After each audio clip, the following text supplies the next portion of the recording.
Welcome to Sparks of History, where Jewish history and world history meet. We are very honored and pleased to have with us today Rabbi Shimshon Nadel.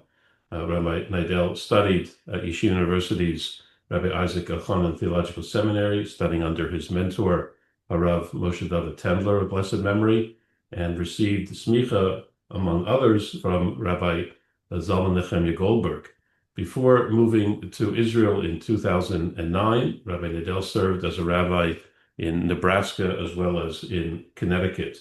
Currently, Rabbi Nadel serves as the rabbi of Kehilat Zichron Yosef in Har Nof, Jerusalem, and Rosh Kollel of the Sinai Kollel, as well as the Hovevei Kollel Boker. Rabbi Nadel's articles on Jewish law and history have appeared in numerous periodicals, magazines, and newspapers, including Tehumim, Hakira, the Journal of Halachic and Contemporary Society, Segula, Kol HaTorah, Kolmus, Makor Rishon, the Jerusalem Post, and of course the Jewish Press. He is also, Rabbi Nadel, the author of Medina and Halacha, exploring the Jewish state through the lens of Jewish law, which is a popular weekly call-in looking at contemporary Jewish issues in Israel. And today we will be exploring fascinating contemporary issues surrounding Yom HaAtzmaut, Israel Independence Day, and Yom Yerushalayim, Jerusalem Day. Rabbi Nadel, thank you for being with us. We appreciate it very much. Well, thank you so much for inviting me. It's a pleasure. Just to get started, what is the general history of how Yom HaAtzmaut, Israel Independence Day, and Yom Yerushalayim, Jerusalem Day were first established in the modern state of Israel?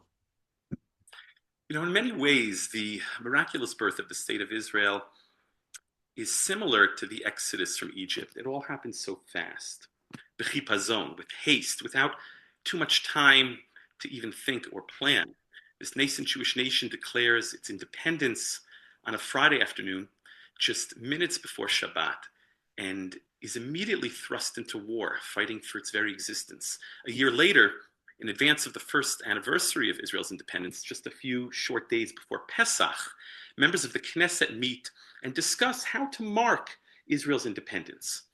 And the decision at that time was made to task the chief rabbis, Rabbi Yitzchak Halevi Herzog and Rabbi Ben-Zion Meir Chai Uziel, with imbuing the day with a religious character.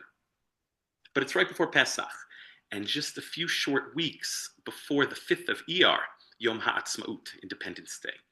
And so, Birega Acharon, last minute, the chief rabbis put out a call to members of their council of rabbis, and a decision was made to mark the day with what I would call a festive mincha, a festive afternoon prayer and meal, let's call it. On the eve of the first Yom HaAtzmaut, the chief rabbinate proclaimed that no tachanun should be recited, which is traditionally omitted on festive days.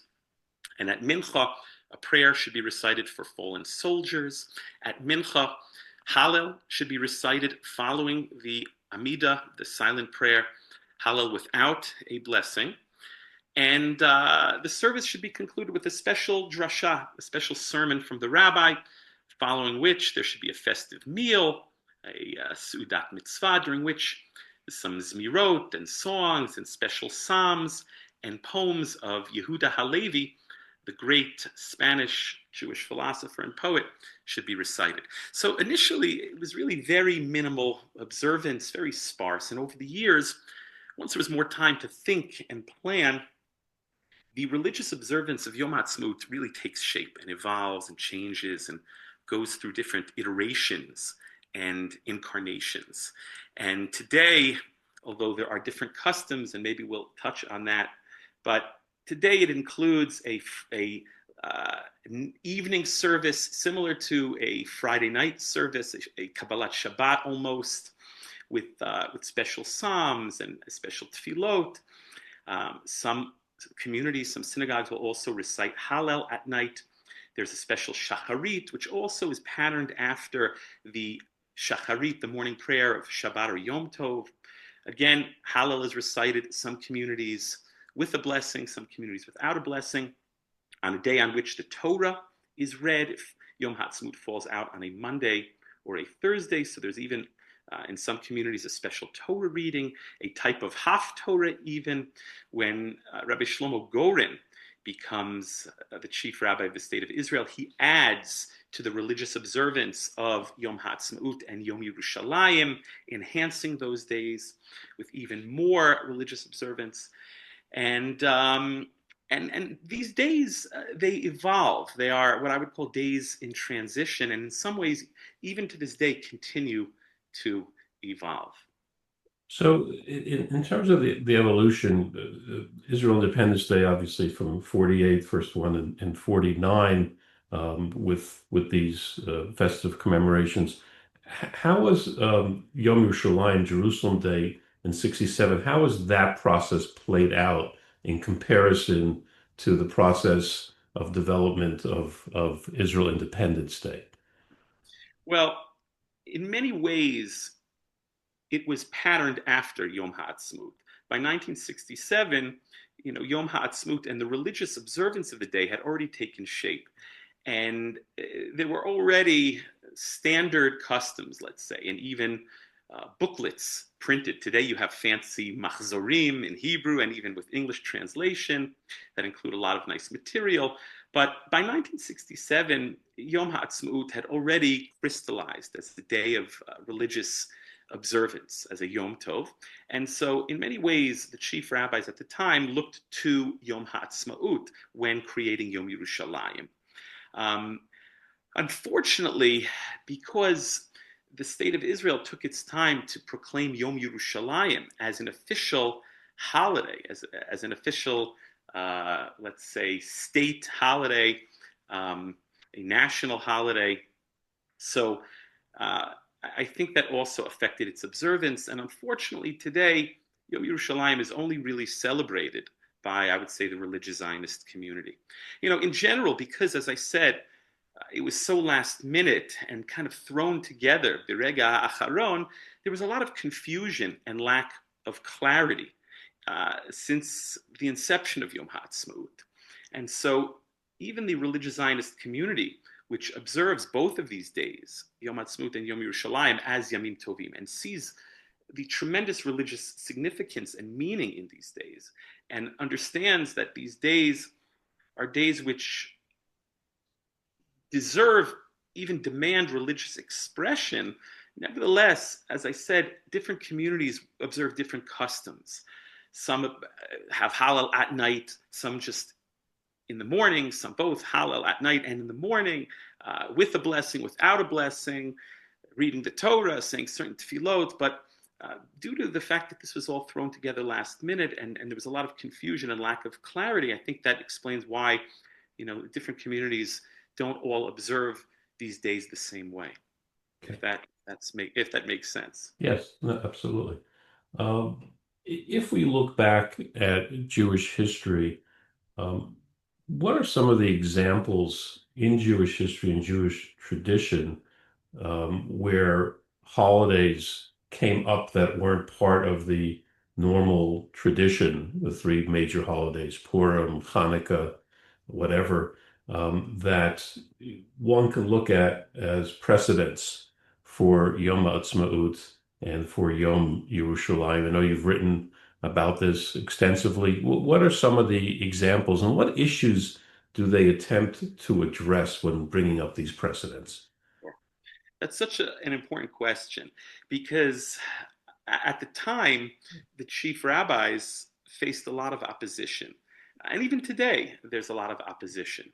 Some of the fundamental questions which were discussed and debated: is the founding of the state of Israel even a miracle? Is the state of Israel the beginning of the process of redemption? Can we celebrate the birth of a modern secular state founded by secular Zionists who threw off the yoke of religion, some of whom were even antagonistic to Judaism, a state that struggles even till this very day with its spiritual identity, its religious character? Is Independence Day a day of religious significance and meaning, or is it just a national holiday like, July 4th, Lahavdil?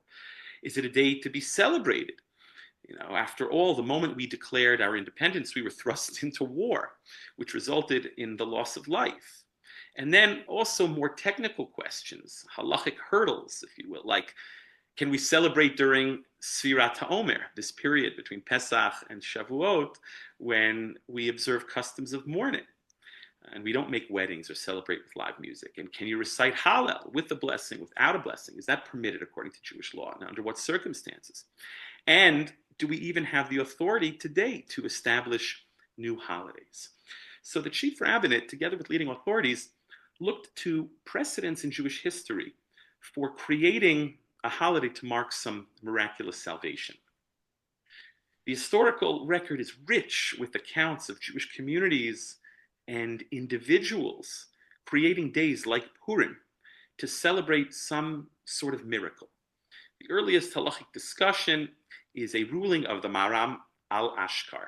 Rabbi Moshe ben Yitzchak al-Ashkar, he lived from 1466 to 1542. He was born in Spain, expelled in 1492. He lived in North Africa. He was a rabbi in Cairo. He served on the Beit Din of the Radbaz there, ultimately settling in Israel 3 years before his death, where he lived in Tzfat and Yerushalayim.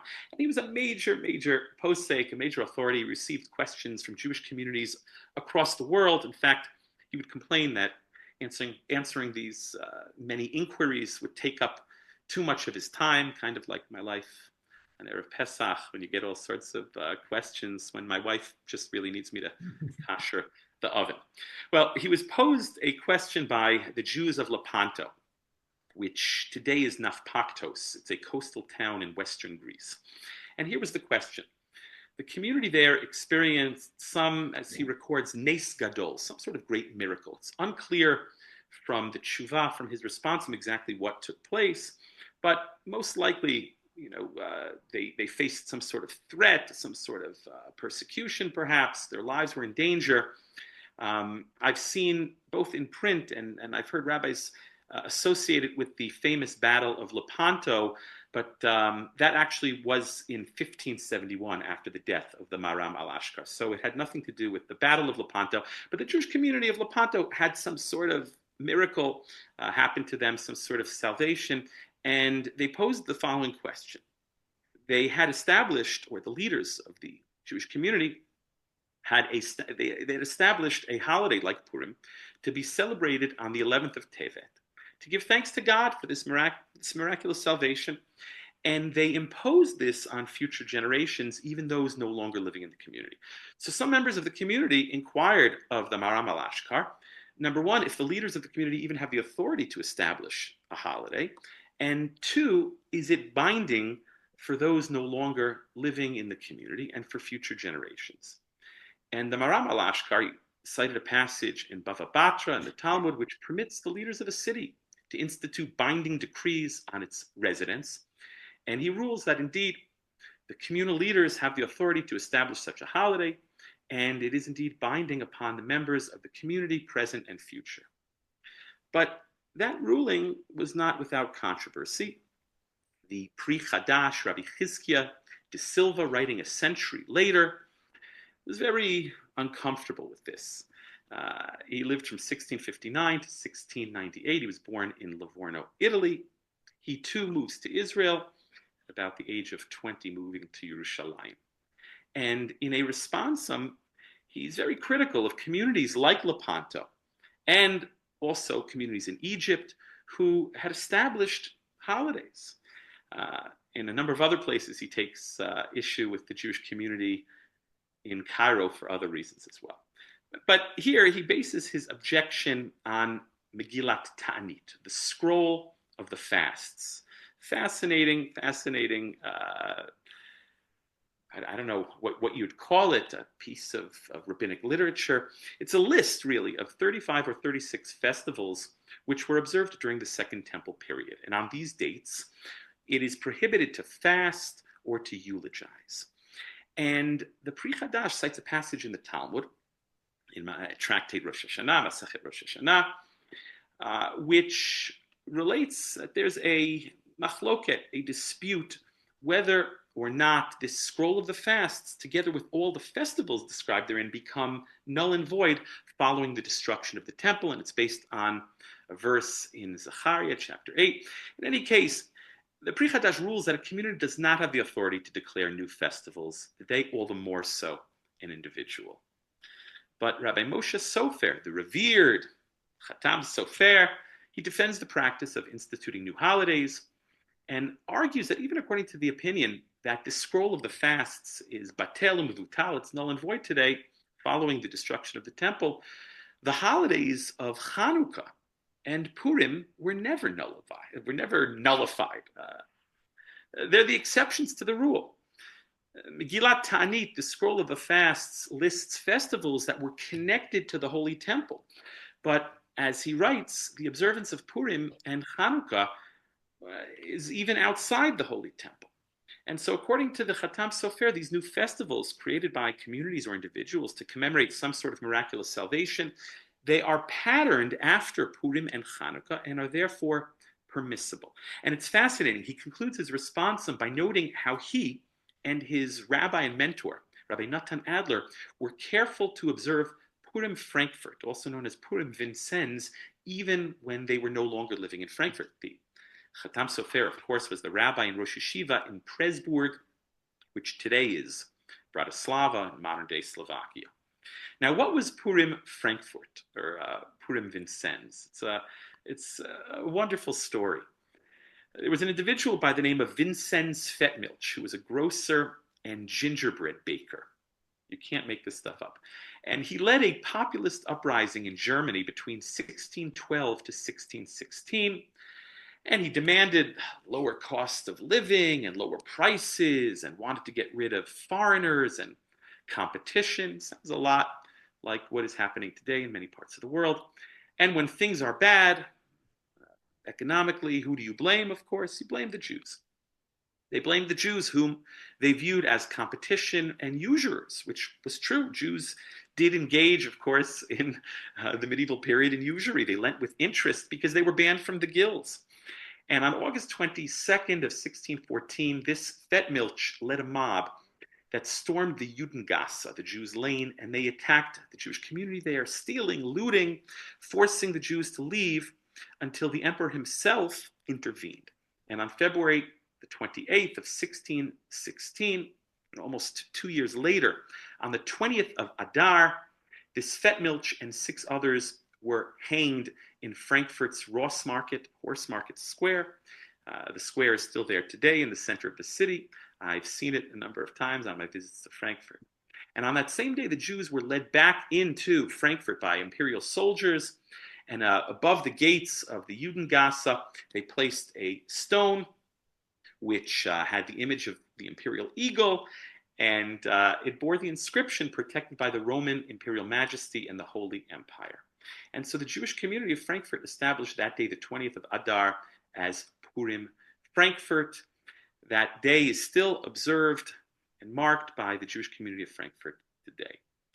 In another responsum, the same Katam Sofer, in the context of discussing the sanctity of Jerusalem, is very critical of celebrating Lag BaOmer as a holiday. Lag BaOmer, which of course is quickly approaching. Now, what's wrong with Lag BaOmer? The Katam Sofer is very concerned and upset by pilgrimages up north to Tzfat and Meron, to the grave of Rabbi Shimon Bar Yochai, because he saw it as a slight to the honor of Jerusalem, turning Tzfat and Meron into a tel talpiot, a place of pilgrimage. It's interesting, elsewhere in his writings, he is eulogizing those Jews of Tzfat and Meron and places in the north who died in a terrible earthquake. But in his eulogy, he indicts them for having forsaken Jerusalem and chosen instead to live in the Galilee, in the north of Israel. Anyway, he has a bone to pick with Lag BaOmer because it's not mentioned anywhere in the Talmud as a day of celebration. And while, yes, there is a tradition that that's when the students of Rabbi Akiva stopped dying, but he writes that it's one thing to say that the customs of mourning are suspended. It's a big leap to go ahead and celebrate it as a holiday. But then he goes on to say the opposite, that when there is a miraculous salvation, when there is something that takes place where the Jewish people experience some sort of miracle, we have an obligation to mark that day and to celebrate it as a festival and to establish a Yom Tov, going as far as saying that it's a biblical requirement. And this is a big chiddush. This is a very novel idea. But he says that it's a biblical requirement to mark such a day, and one who does not do so is in violation of not performing a positive command. Very, very interesting and important responsum. And based on some of these sources and on others, you have, for instance, the Chai Adam, Rabbi Abraham Danzig, who comes later. He's a rabbi in Vilna. He lived from 1748 to 1820. He was very connected, of course, to the Vilna Gaon. He married the Vilna Gaon's granddaughter. He studied in Prague under the Noda Yehuda, Rabbi Cheskel Landau. And his works on Jewish law are very important, of course. But what not everyone knows is that he always ran away from kavod, from honor. He was offered a position to be the rabbi of Vilna, but declined. Instead, he earned his livelihood as a merchant. He writes how he would frequent the fairs of Leipzig and Königsberg. And only later in life, because of a powder keg explosion in which he lost everything, was he finally convinced to accept the position of Dayan, judge in Vilna, where he served until 1812. Now, he writes in his work of Jewish law, in the context of Purim, on the laws of Purim, he writes that whether it's an individual or certainly a community, Kal Vachomer, all the more so a community who experience some sort of miracle or salvation, they may establish a day for themselves and for future generations, a day like Purim, a holiday, a festival. And then he goes on to describe, it gets personal, and describes how a miracle happened to him and his family in 1804, when I said a powder keg exploded near his home, and his home, together with many others, was completely destroyed, burned down. 31 people were killed. But he and his family, as he describes, only an inch away from death, survived, only suffering minor injury. And so he created a personal Yom Tov for himself and his family, calling it Pulver Purim. In Yiddish, pulver is gunpowder. And then he goes on to describe just how they observed it, by first fasting and then feasting and lighting candles and reciting certain prayers and psalms and giving charity. It's absolutely fascinating. And later authorities like the Magen Avraham and the Mishnah Berurah, major works of Jewish law, in their commentaries on the Shulchan Aruch, on the Code of Jewish Law, in the laws of Purim, they too record that a community can create a Purim, a holiday for themselves and for future generations, to give religious expression to a day when they experience some sort of miraculous salvation. And over the centuries, tens and tens of communities and individuals established these Purims, sometimes with a recitation of Hallel, sometimes with special prayers, special meals, sometimes fasting the day before, not unlike the fast of Esther, which precedes Purim, of course. Sometimes even reading from a special Megillah, I'll show you in a moment, written to commemorate the event. So I was, a number of years ago, in the Jewish Museum in Istanbul, and I see this scroll.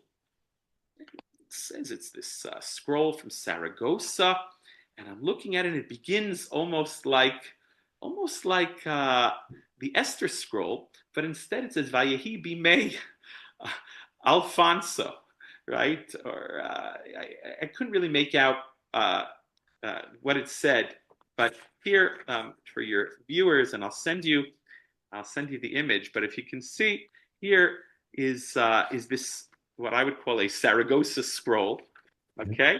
And scholars debate whether it was in 1380 or in 1420, on either under Peter IV or Alfonso V, king of Aragon.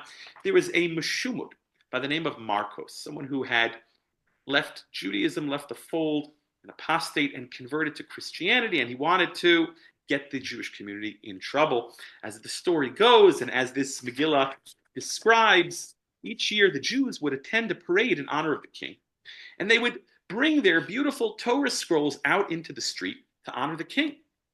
Now, you know Sephardic Jews, they have this special housing, this special case, which houses the actual scroll, and feeling that it was maybe not appropriate to actually take the scrolls themselves out of the synagogue, the rabbis decided instead to just bring the cases into the street. These, beautifully decorated and adorned cases, but to leave these scrolls inside of the synagogue. And so this Marcos informed the king of this act of disrespect and defiance, and the king was ready to act. But according to the story, the night before the parade, none other than Elijah the prophet himself intervened and appeared to the Gabaim, to the synagogue's leadership, informing them of this plan and foiling the wicked Marcos's plot. So when the king's guards forced the Jews the next day to open the case, or the cases, it revealed that indeed the Torah scrolls themselves were inside. The king ordered Marcos to be hanged, and the Jewish community was safe. Much like, the Purim story itself. There was this turnaround, and so the Jews of Saragossa decided to establish a holiday like Purim to commemorate this miraculous salvation, to be celebrated on the 17th and 18th of the month of Shvat. And as part of the celebration, this scroll is read. And of course, when the name Marcos is mentioned, you can imagine that the audience makes noise just like they do for Haman when we read the Esther scroll. So how did this scroll get from Saragossa, Spain, to the Jewish Museum in Istanbul, where I saw it? Well, when the Jews of Spain came to Turkey following the expulsion, they brought with them Purim, this Saragossa scroll, and they also brought with them Purim Saragossa. In fact, I asked my Chaver, Rabbi Naftali Haleva, whose father is the Chacham Bashi in Istanbul, and himself, he is sort of like the assistant Chacham Bashi.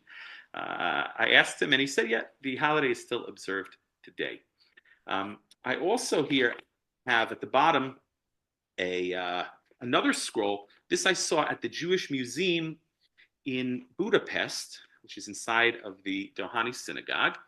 I see this scroll, I look at it, and it begins also similar to the Purim story, the Esther scroll, but this time it's Vayehi b'mei Nicholas Horthy. Well, who's Nicholas Horthy? Okay, so he served as the regent of Hungary from 1920 to 1944.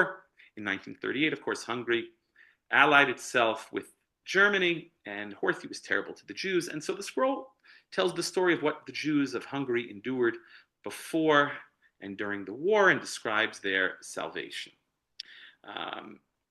Hebron, the city of Hebron here in Israel, has a number of Purims. They have window Purim, they call it. In 1741, the local authorities imposed a very hefty tax on the Jewish community, and the Jews, unable to find the necessary funds, assembled to pray. The next morning, they find a bag with money sitting on the windowsill of the synagogue, just enough money to pay the ransom and save the community. Maybe this is some sort of creative fundraising technique, I don't know. But they also have another Purim in Hebron, the Purim of Ibrahim Pasha, in which the Jewish community was saved from invading, marauding Egyptians.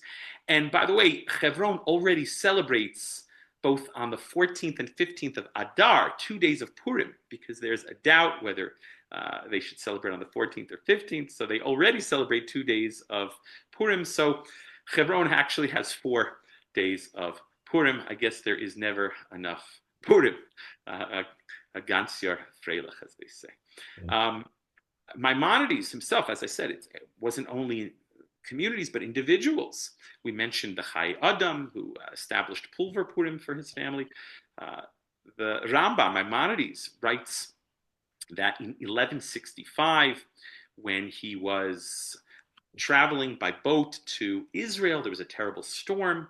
He almost drowns at sea, and he took upon himself and his family a fast day giving charity, and also celebrating the day they finally reached the port at Akko as a festival, along with the days that he merited to ascend to Jerusalem and visit the Temple Mount, and also the day that he visited the Cave of the Patriarchs in Hebron. He established these days as festivals. Rabbi Yom Tov Lipman Heller, who is known for his commentary on the Mishnah, Tosfot Yom Tov. He was a rabbi in Krakow, lived from 1579 to 1654. He too established a holiday. He was held up on some trumped up charges and proclaimed a personal Purim for himself and his family. It includes a fast day on the day that he was imprisoned and a Yom Tov to celebrate his release. His descendants observe this day until today as a holiday. So, as I said, the historical record is rich with accounts of communities and individuals establishing festivals for themselves, for future generations, and following the establishment of the state of Israel, and later following those miraculous days in June 1967, the chief rabbinate, together with leading authorities, looked to these precedents and these rulings in Jewish law when establishing Yom HaAtzmaut and Yom Yerushalayim as festivals, as full-fledged festivals, as religious holidays. They patterned them after these Purims. Okay. Given all these precedents, Rabbi Nadel, what is the fundamental dispute or difference between those who observe religious Zionists, for lack of a better term, and other parts of the religious community? I would assume that in response to, for example, the Katam Sofer, they would say the Katam Sofer will be the last person in the world to observe Yom HaAtzmaut. Ein Chadash Tachat HaShamash. There's nothing new. Katam Sofer. Don't bring me the Katam Sofer. They would argue he would be the last. What is the fundamental dispute given these precedents? Is it a halachic dispute saying it's different when there's a community is different from a national body? We don't really know how to tackle issues like this when there's a state, or is it something non-halachic, non-legal, but it's really just a real difference in hashkafa, in how they view the days? What's the fundamental difference? Right. Well, as I mentioned when we began, I think some of the fundamental questions that those who don't observe Yom HaAtzmaut and Yom Yerushalayim struggle with are, is the state of Israel a miracle? Is the birth of the state of Israel, is the declaration of our independence here, is statehood a miracle? Is it God's hand guiding history? Is the establishment of the state Reshit Tzmichat Geulatenu, the first flowering of our redemption? Is it Atchalta de Geula? Is it the beginning of redemption? And what's interesting is, even prior to the establishment of the state of Israel, there were many, many great rabbis, many great Gedolim, Gedolei Torah, great authorities who you wouldn't necessarily associate with the religious Zionist world or the religious Zionist camp, who saw the steps leading to the founding of the state as the dawn of redemption, the Balfour Declaration. Many great rabbis in 1917 heard echoes of the Cyrus Declaration, Hatzarat Koresh, with the Balfour Declaration, and saw the divine hand guiding history. Or the San Remo Conference later, where the League of Nations affirmed the Jewish right to sovereignty. Or the famous United Nations Declaration of Partition of Palestine in November of 1947. That day was celebrated, actually, as Chavtet b'November. It was seen as a day of tremendous divine intervention, and many great rabbis, again, that you wouldn't necessarily associate with the Zionist camp, saw that as a heralding in this dawn of redemption, or the beginning of the redemptive process. So, some of the fundamental questions are, is the founding of the state of Israel a miracle? Is the beginning of this process of redemption? And can we celebrate a state that was created by those who were secular Zionists, and a state which you wouldn't say is governed by those who necessarily are religious, or a state that is operating according to Jewish law. All of these things are, are questions that they're not comfortable with. And so I think that certainly impacts and informs this discussion and debate as to how should Yom HaAtzmaut be celebrated. Is the state of Israel just the result of a series of political machinations and aspirations over the last 100 years, or are all the Balfour declarations and UN declarations and British mandates and partition plans part of Hashem's mandate, part of Hashem's plan for the Jewish people? And then you have also the halachic discussion and debate, where even authorities like Rabbi Ovadia Yosef, for instance, who recognizes in his writings, in his Hovevei, in his many responsa, his tshuvot, that the state of Israel is indeed a miracle, nevertheless, he hesitates, because he looks at the fact that, well, as soon as Israel declares her independence, a war breaks out, which results in the loss of life. And this, he looks at the security situation, which is far from perfect. Certainly, even to this day, he looks at the spiritual state of the state of Israel, with public Sabbath desecration, and all sorts of terrible things.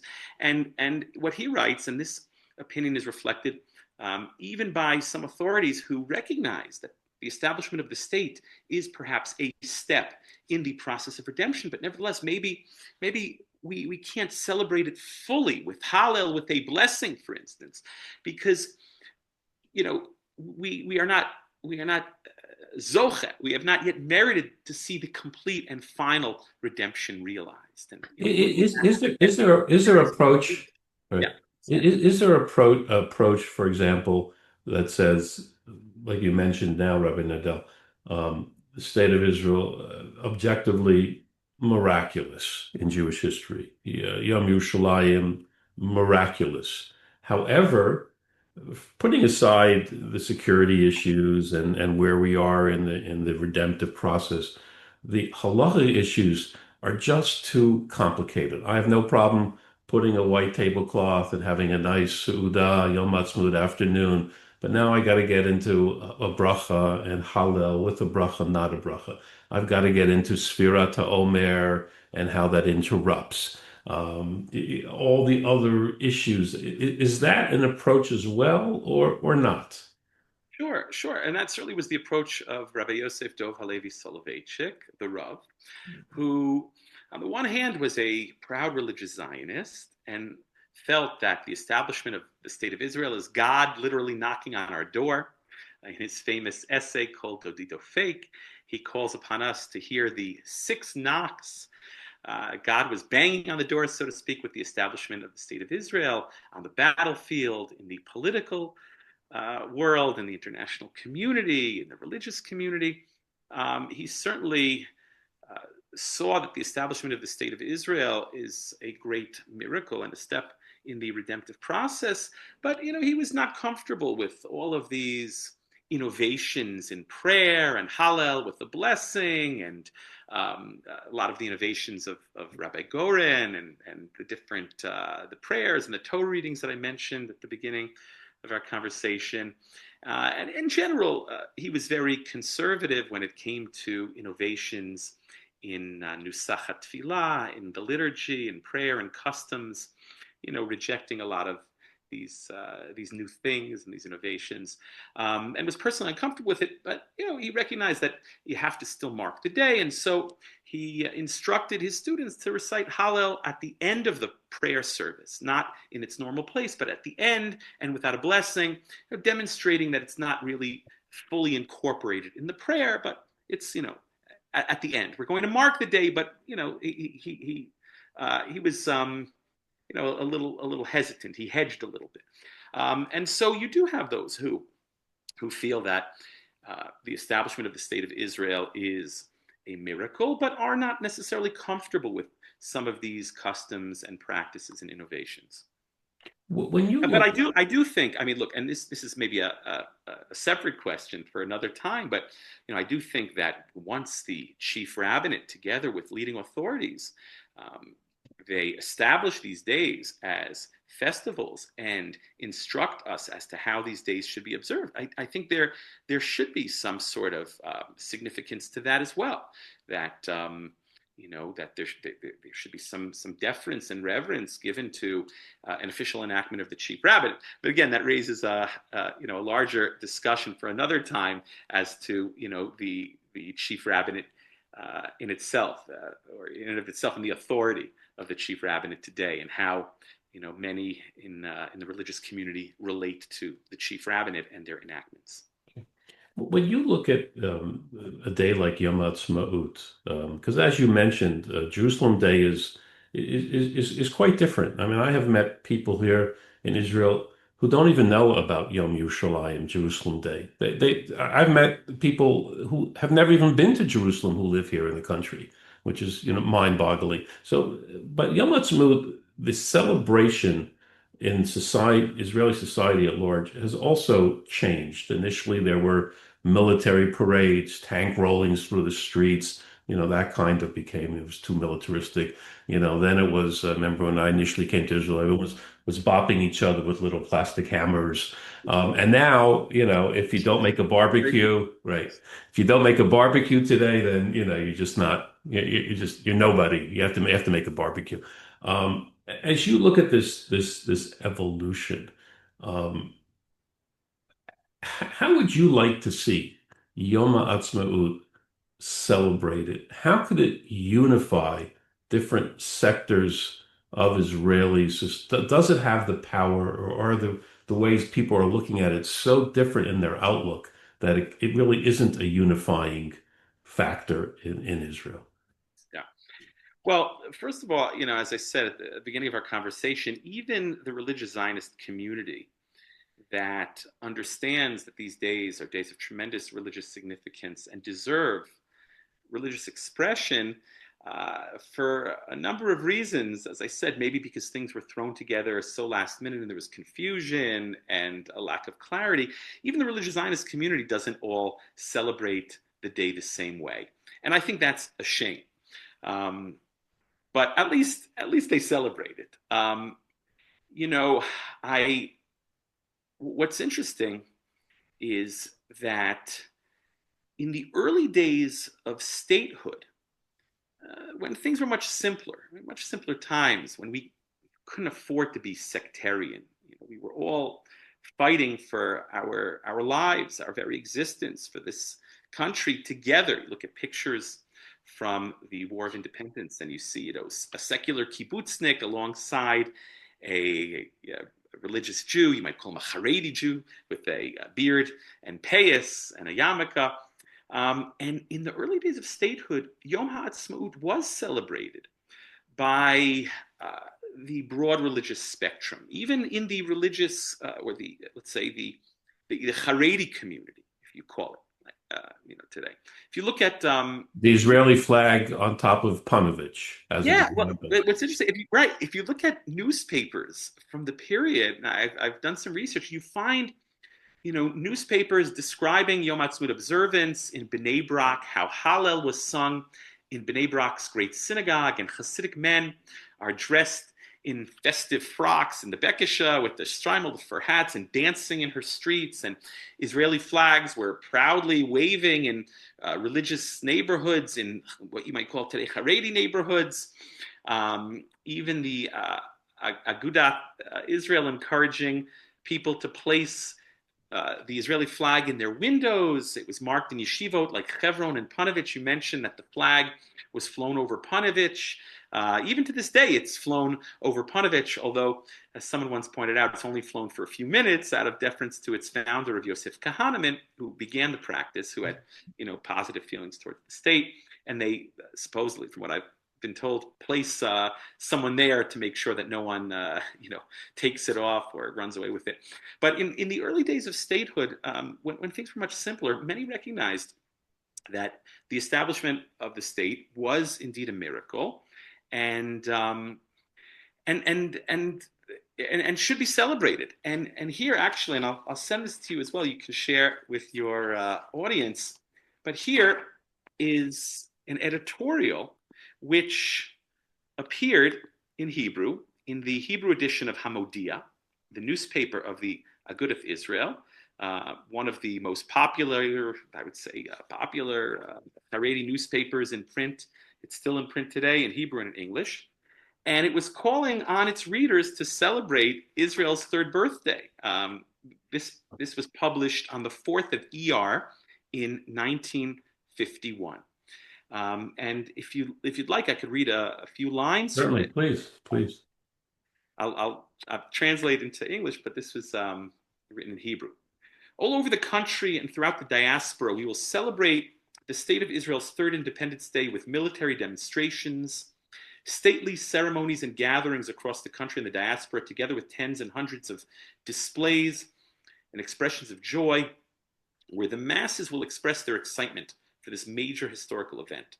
The holiday is for all citizens of the State of Israel and any Jew, wherever he is, who sees himself as a part of the Jewish nation. On this day, we put our differences aside. We forget our differences of views. Conflicts and disputes that divide us are closed and buried, and the people will celebrate united and undivided. For together as one, we went through the War of Independence with all it entailed. We paid a heavy price with our young sons. And together we share the burden till today of the realization of the ingathering of the scattered of Israel, for whose sake the state was established. Those are just the first few lines. I don't know if Hamodia would publish something like this today. But the State of Israel was born by religious and non-religious alike, Jews of every stripe and color, every political or religious affiliation fought for our independence. They didn't have the luxury to sit back and be sectarian. And, Halachic, would it only be that we could get back to that simpler place in time that's described here, and just for one day set aside our differences and celebrate once again united and undivided. I will say that in recent years, I've seen more and more members of the Haredi community celebrating Yom HaAtzmaut, doing something, having barbecues. Look, even they get a day off from work and school. It's a legal holiday.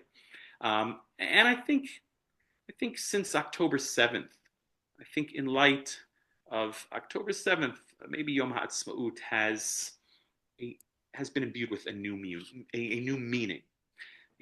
And I would say that, in Israel, in recent years, you've seen a Haredi Chadash emerge, and certainly over the last year and a half since October 7th, more and more young people serving in the army. There's a change that's taking place. There's a shift, and I am hopeful, and I do see more and more members of the Haredi community celebrating Yom HaAtzmaut and Yom Yerushalayim. Again, these are days of tremendous religious significance. The Talmud in Sanhedrin describes how King Chizkiyahu could have been made Mashiach. He could have been the Messiah, but for the fact that he failed to give praise upon the downfall of the wicked Sanherib, the Assyrian king. He failed to give that day religious expression. He failed to sing Shirah, to sing out to God. So I think there's a tremendous message in that. We dare not make the same mistake. These are days of tremendous religious significance and meaning, days of wonders and miracles, and they demand religious expression. Rabbi Nadel, thank you so much for the fascinating discussion, and you should continue to go from chayil to chayil, from strength to strength, and the optimism that you portray, we should speedily see that and have the unity in the country. Again, thank you so much. Amen. Thank you for inviting me. All the best. Thank you.